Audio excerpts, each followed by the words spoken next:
Bryant. Etiquette, I believe, makes such a positive impact on yourself and others. And when you're in the business world, it's a lot about inspiring and helping others. From my communications background, how does etiquette and communications max? Half of communications is nonverbal, if you can believe it. There's a great leadership philosophy called humble leadership. That's really about giving back to and supporting others, and a lot of it has to do with learning etiquette and professional behavior. So I can't wait to hear from you. Please welcome Mr. Bryant. Thank you everyone for that. A lot of times when people do certain things, they have the intelligence for it. That's why it's called what college don't teach you. But what is it that hold a lot of us back? Yes, I see you eager to say something. I would say Communication skills. Who said soft skills?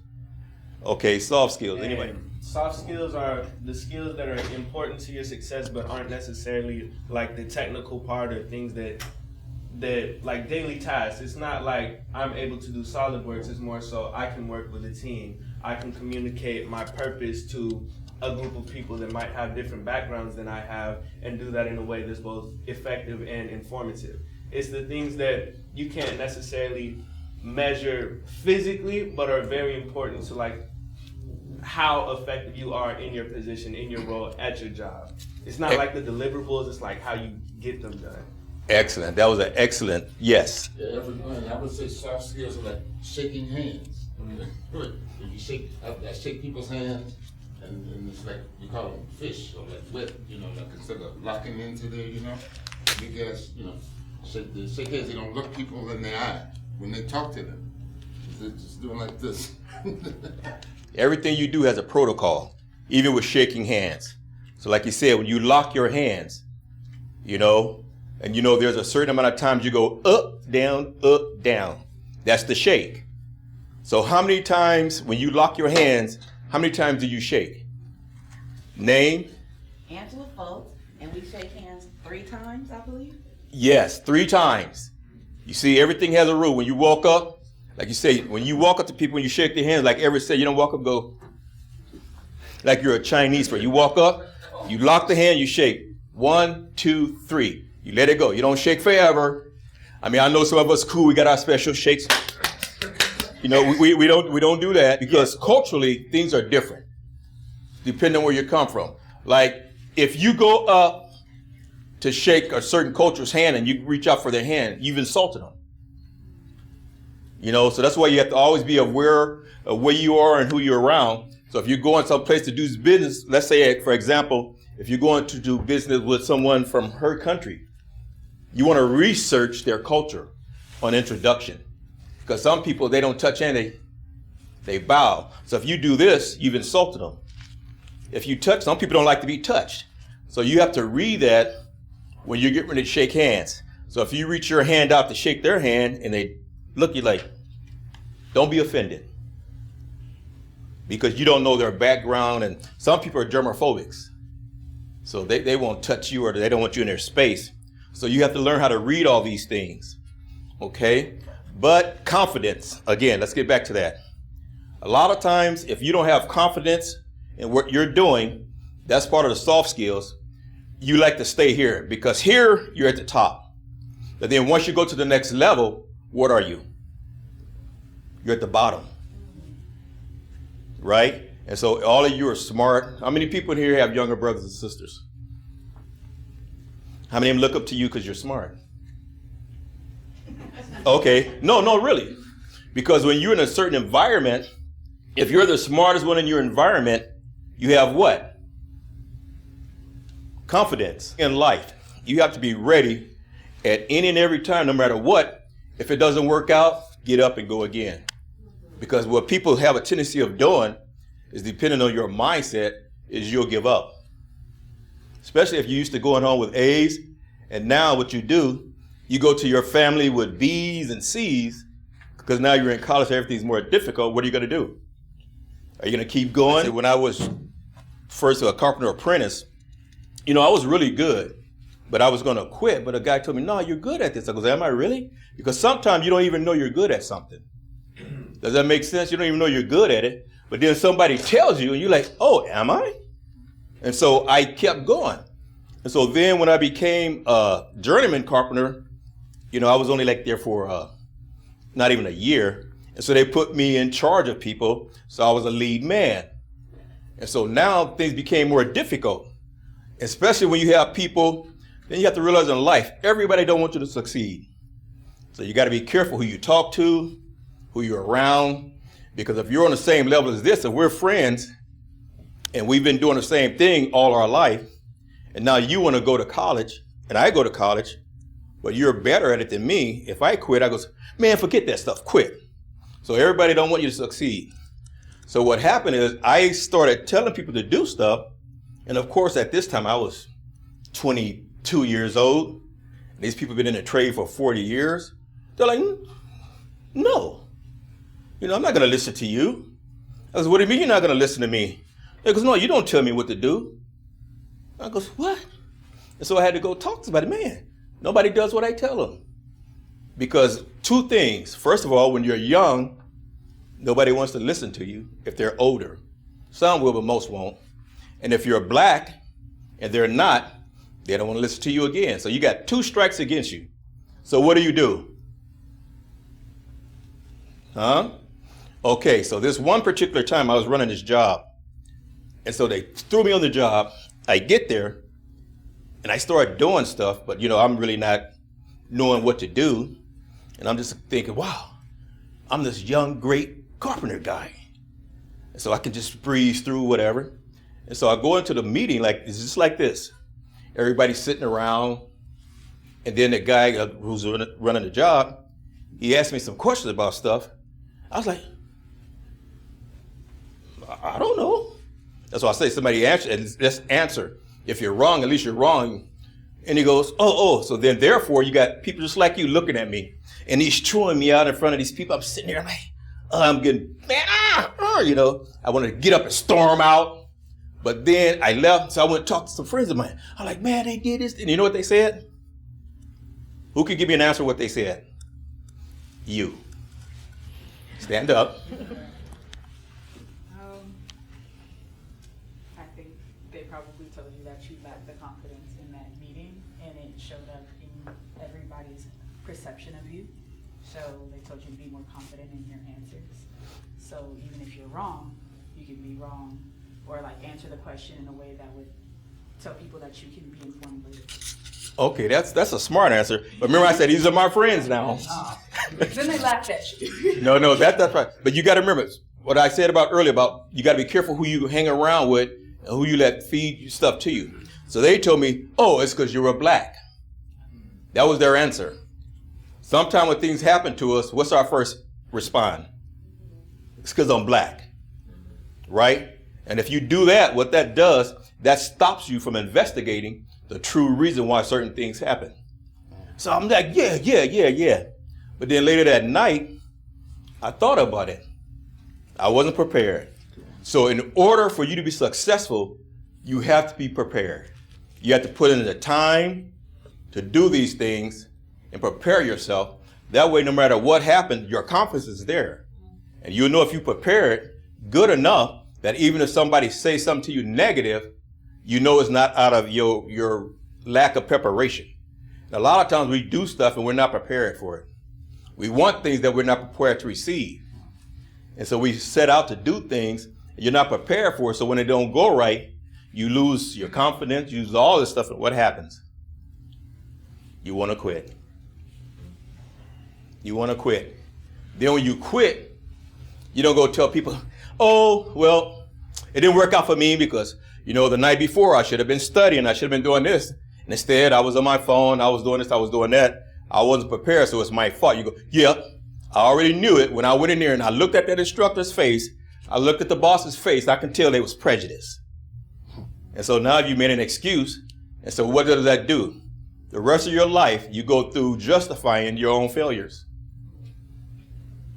Right? And so now we're going to talk about something. We talked about communication a little bit, but somebody said something earlier about the way you dress and how you prepare for stuff.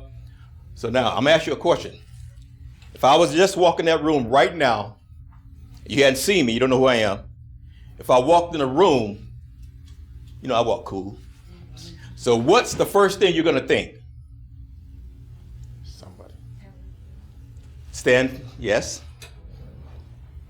Freddie or Lucy, I think you're like a boss of some sort, like an executive with a suit. Uh-huh. So what is that?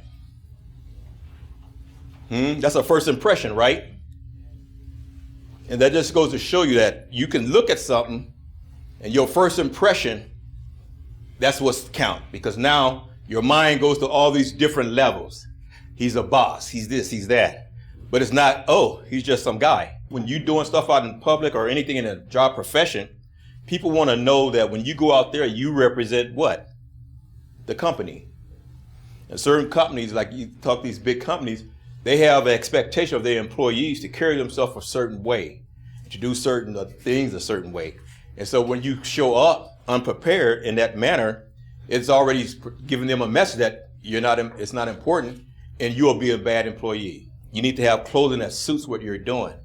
If you're not out there making multi-million-dollar deals every day, you don't need to spend $20,000 on a pair of shoes, right? So then that way when you go places, you're presentable. You're blending in with the environment. In other words, if everybody place you go, they're wearing suits and ties or jackets, you have it on. You're prepared, right? Then not only that, you're what? You're confident. See, confidence is supreme. You know, when you're confident about stuff, you walk and it shows it. You know, the way you walk in the room, the way you do this stuff, it shows it. So you don't realize as soon as you step through that door, people are already looking at you. Yes. So, Nirmala, so one of the events, Alec and I prepped the 6 students we were taking to meet these general manager types. And even if, when you're prepared, it's not like, okay, you're not doing something bad. Basically, just that 15, 20-minute prep we gave them, people talked about it for so long. Every time we see Tiffany and those guys at a meeting, they always say, oh my God, those students were so prepared. They said that on LinkedIn, right? We put a post after the event. They're still talking about it since October. And every time I see people who at that event who met the students, 2 are from CSU Long Beach and USC and like 4 universities, they talk about that. Oh, those NSBE students came so prepared, you know. So they are noticing and they're commenting on LinkedIn and they know that you were there. So what a difference just a little bit of preparation makes. Right, yes. So I got 2 for you. Alec, biggest regret. It just happened. So this is really important about names. I'm so glad you mentioned that. I was on a Zoom interview trying to get a contract with an agency. I'm in the water business. Municipal government, it's a little different. The admin is getting me ready, and I thought she said her name was Susan. And I like to use people's names again and again. Oh, thank you, Susan. Thank you, Susan. I get up to the panel interview, and they say, so glad you got to meet Ziana. I was calling her the wrong. I didn't get that contract. Names are incredibly important to people. And in Zoom, it adds this other weird thing I can't hear so well. So be sure you're kind and you make sure to get the person's name pronounced correctly. It's also in journalism. How do you spell Al Smith, right? Smith can actually be spelled so many different ways. And so in journalism, you at least want to ask, even if you assume you know how to spell it, could you please spell your name for me? And then the second one, I wanted to go to outfits. Again, water. I go to 5 award banquets. Like when you get to the higher levels, it's like everybody gives each other awards. It's a wonderful thing, actually. So I go to a lot of awards. I bought a used tux from Friar Tux. And that was 5 or 6 years ago. It was $200. Best investment I've ever made, because that, like he said, people say, wow, that is a sharp looking outfit. You don't have to wear a bow tie with a tux at all times, particularly the styles that you pick. It's definitely a worthwhile investment. You can find those slightly used. They're in fantastic condition. So at each level, you can't be afraid to make new friends. You know, some people say, oh, well, if I'm not their friend, I won't have any friends. Right? No, you got to make new friends. You got to be not afraid, because as you move up in the world and you want to do better things and you want to grow, you have to have people around you who wants to grow too. Because if you want to do certain things and they don't want to, that opinion, if you stick with it, you're going to stay here. Then when you get old like me, you're like, man, I remember back then I had an opportunity to do this and I didn't. And where would I be now if I took that opportunity? Or if I got rid of those friends? So it's so important, like you said, about your friends and who you hang around with. But what you want to do, you want to always use intelligence and know the situation. And don't be so, I need to say something, but I don't want to say the wrong thing. Don't be so sensitive. And a lot of times, it's people don't even know it. I mean, because if you act a certain way with certain people, you know, like, hey, well. And so then you go say the same thing to this person, but it hurts them, but this person, they don't care. So you're used to being around this person. This is my friend group. What's going on? Yeah, you know. But then they think everybody's that. And so what they're actually trying to do, they're trying to be friendly or whatever the case is. And they say it to you, but now you're offended. You're hurt. And for 5 hours, this is all I can think about. Oh, because we all have certain insecurities, right? But we're not going to ask anybody to tell us that. But we all have certain insecurity. We have things about ourselves that we don't feel good about. And so we can see something in a different situation and nobody can even say anything about it. But then our insecurities kick in and then we feel like this person is doing something to us or something like that, you know. And they didn't do nothing, they didn't say anything, they have no clue what's going on and you're, and now you don't like them. You ever came across some people and you said, man, I never did anything to them. I don't know why they don't like me. You ever had a situation like that? You're trying to figure out why does this person like me? I mean, I've never done anything to them, but they just don't like you. You can tell that they don't like you. They see it goes, and they walk away. So that means they don't like you.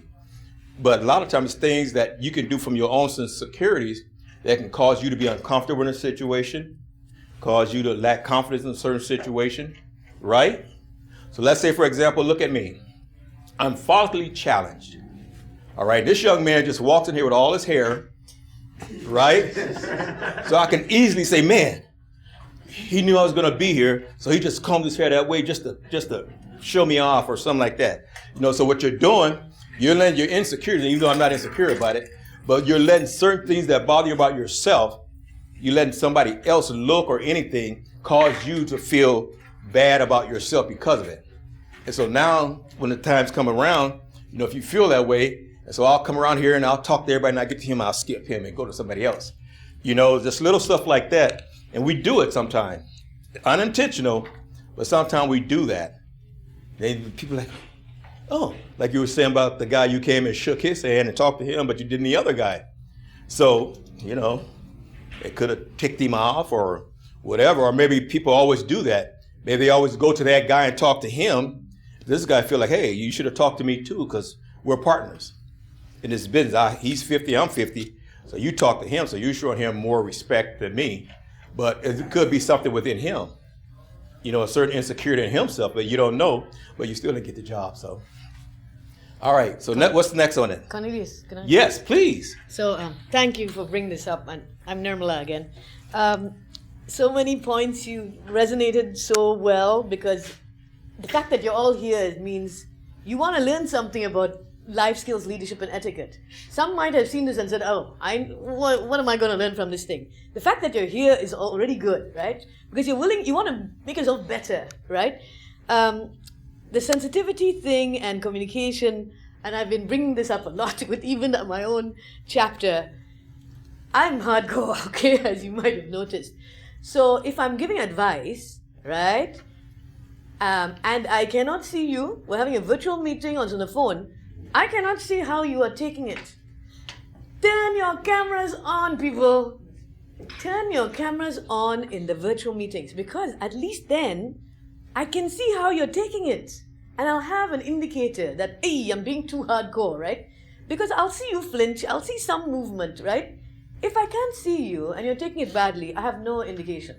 This is why, I mean, even at work with older people, I'm saying, put your cameras, like, oh, I have a bad hair day. Put a hat on then. I don't care about your hair, right? So thank you so much for mentioning that. You see what she did? Did you just see what she just did to me? I can't believe that. In front of all these people, she said a bad hair day, knowing I don't have any. Oh, she's just making fun of me. You see how you can easily mistake certain things people say and take it out of content. You see how easy that could have been? I could have been, if I was a real sensitive person, I'd say, oh, she just said that because, you know, I'm the only one in the room, bald head, and she's making fun of me, and because I'm standing up here in front of people. Right. Let me ask a question. How many people in here sing? Have you ever sung in a group, a choir, or anything like that? All right, all my singers, please stand up. Everybody who's ever sung. Okay. The shower. Anybody ever did any acting in a play or anything, even as a child? Please stand up. All right. So, when you was in singing, or you was in a play or anything like that, what did you have to do? Know your lines. Is that your mother calling you, man? What did you have to do? Know your lines. Know your lines. What else? Project. What else? Rehearse. Rehearse. That's the key right there. Connect with the audience. Rehearse. You had to rehearse. So when you're doing certain things, you're actually rehearsing. And you're rehearsing for what? Because people are going to see you. So you want to do a good job, right? You don't want to get up there and do a piss poor job. They want to, so they be like, oh man, you sucked. Then they go tell everybody else, he sucked. And then you don't feel good. So when you're on, even though you're on a camera or something, anytime you're doing something, you're rehearsing. You're rehearsing so when you meet that person, or you rehearse so when that opportunity comes, you can take advantage of it because you've already done this stuff. You know your body language, your skills. Being clean. Okay, that's good. That's good. Okay, now, what did you say again? Smelling good and looking good. Smelling good and looking good. Now, let me ask you guys a question. If you've been outside playing all day today, you go to bed, you wake up the next day, you do what you do, you go to bed again, you wake up the next day, okay? But from your activities over the past 2 days, you know, you may be a little worn, so to speak.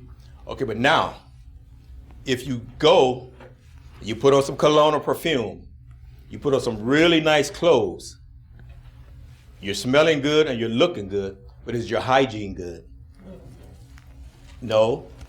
Okay, so after a while, that may wear off, right? Have you ever saw somebody, and that's part of our theme. That's what I was talking about earlier about coming in with the suit on and all that. Our perception, if somebody look a certain way and smell a certain way, that they're clean, or that they're somebody we can trust, but it's not always the case. You know, what we do is we take ourselves sometimes and we mask ourselves in these different things. Just like we mask ourselves with colognes and clothes, we can mask ourselves in our true personality. Have you ever been with somebody or had a friend or something, and then later you found out they was like the devil's child? And you said, man, I wish I'd have never started hanging out with them. I wish I would have never met them. It's the same thing, similar to that with the clothes going. You say, that's why we say you got to look down. And like this young man said, it's about a full thing, a full process. Washing, cleaning, brushing, doing all these things. You know, that's the hygiene part of it. You know, and life is a lot of times like hygiene. You know, we have some people who are really clean and, you know, good to be around, but we have some people who mask their odor with all these things. But what are we attracted to? The cologne. We're attracted to the outside, right? Whoever met somebody say, oh man, I just want to talk to them because they're so clean and this, that. No, the outside is what draws us. You know, all the fancy, clean exterior and all that stuff. That's what draws us to a person. But that's the worst person for you. And then your first assumption is it couldn't be this person because they're so well dressed. And you know, you smell a hint of cologne from a perfume from a distance, right? And so that's never the person you assume. That's not in life sometimes. The person you never assumes is the worst thing for you. That's that person. When you go in there, the best thing for you to do is ask about the requirements for the job. Not only how much you're going to get paid, but, you know, are we allowed to do this or are we to do that? You know, can we do this? Is this okay? Is that okay? Is this house still okay? You shouldn't have to. But the thing of it is that if you think, I don't know if you ever saw some people and they look like they just got up and rolled out of bed, didn't do anything to their hair, it's here, it's there, it's everywhere. You know, so then you have to look what she was saying about certain people with certain mentalities that can use it as a discrimination against you, correct? Right, so you want to always be on top of your game. That's what you mean by the game. People say, oh, I should do this. No, no. If you want to be successful in anything, you have to learn the rules. You have to learn how to play it. You have to learn how to do it. Yes. You really made the way I've set my confidence level, because I do have a very quiet demeanor, you know what I'm saying? But then you made me feel like, you know, you need to be confident and be proud, because I'm hearing this is new for me. So I kind of did feel like I was kind of, you know, downplaying myself a little bit, or not as confident, because it's not my Well, you're out of your element? Is that what you're saying? But if you were with your friends at work, you'd be, ah, ha, ha. No. Okay. That's in my position. That's I'm just asking. Position and my expertise, you know, I had more confidence coming into a room than just coming into a space like NSBE is totally new to me, so not knowing really what to expect, you know. Right. And then when you spoke and you said, you know, you're supposed to stand up, and you know, and you know, you were talking to us about, you know, the etiquette of, you know, when we're shaking hands and stuff, you know, it just kind of changed, you know. Well, you know what? Did everybody hear what she said? Talk and say that same thing and project your voice, because right now this is your audience. You're who they came to see. Go ahead. That's okay. You can do it. Okay. Hi, I'm Angela. And when I first entered the space, I'm very kind of a little soft-spoken and everything, but when I came into the space, I noticed how he commanded the room with his tone and with his stance and everything, you know. And so as I was speaking, I kind of was, you know, speaking lower, and then he shared, like, you know, when you come into a space and you're not at the top, you know what I mean, your confidence level kind of is a little bit low. So I came into a space that I wasn't. Can you guys hear me?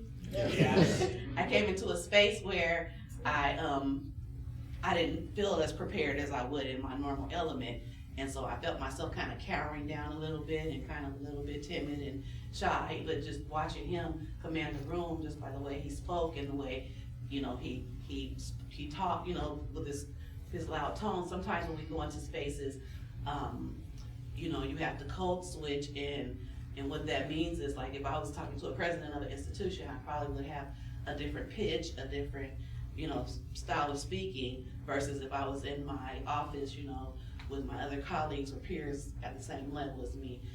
So I hope that you guys understood what I said, and thank you. Thank you. Yes, sir. Well, I mean, you hit the point, because the elephant in the room is, if you saw the news yesterday, they tried to blame an airplane crash on diversity and equity and inclusion, right? Even though the pilots both was white, right? They're reversing all of these rules and all of these regulations and all of this stuff about diversity and equity and inclusion, right? So they're telling you they don't want you in the room, right? And so if you get in the room, you better be prepared. You better know how to act and move around, because they don't want you in the room. And when you get in the room, you gotta be confident. You can't act like you don't belong there, because they don't want you to. You gotta act like you belong. I'm telling you, I don't know how to show it to you, but you guys understand what I'm saying? They're saying they don't want you in the room. Donald Trump has told the world, and you got all these people, we don't want you in the room. So in order to get in the room, you gotta be prepared. You gotta walk in like you belong in the room. You don't want to give them no crack. You don't want to show no sign of weakness or nothing, because they don't want you in the room, educated or not. It's just because you're black or you're brown. They don't want you in the room. That's true. So you got to do your. That you're interviewing with right now, they don't want you in the room. That's right. So you got to do your own DEI. You got to do your own diversity. When you step through the door, you got to be ready. You got to do your own equity. Make sure you're prepared. Make sure you learn it. Make sure you go in there with confidence. Your own inclusion. When you get in the room, don't sit back and be quiet. Don't hover in the corner or find somebody that's like you and hover in the corner and watch everybody else doing their thing. Go get in the middle of it. Go talk to people. Go do your thing. Tell them, you know what? I belong here. You can look at me like that all you want to, but I'm here to stay. I'm here to stay. Either you respect me or you don't, but I'm here. And don't walk back out the door and drop your head. From the time you get up in the morning to the time you go to bed at night, always think, what can I do to make myself better? Learn from everything. Learn. If somebody treats you bad, learn from it. Don't go down on yourself. No matter what it is, learn from it. Everything in life is a lesson to be learned. That's why it's called life skills. Because, you know, you live and you learn good things, bad things. You see good things, bad things. But your mind and your soul, the eyes, is what are you going to take into it that's going to affect you long term.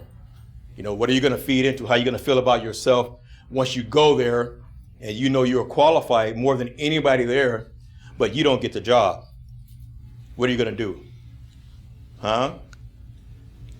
Yes. When there's these life skills and these soft skills, they're going to prevent you from getting even in the room before they even, just because again, they're looking for reasons to keep you out of the room. And so if you walk up to one of these white guys and you just have to shake his hand and you like a wet fish, you ain't gonna get in the room.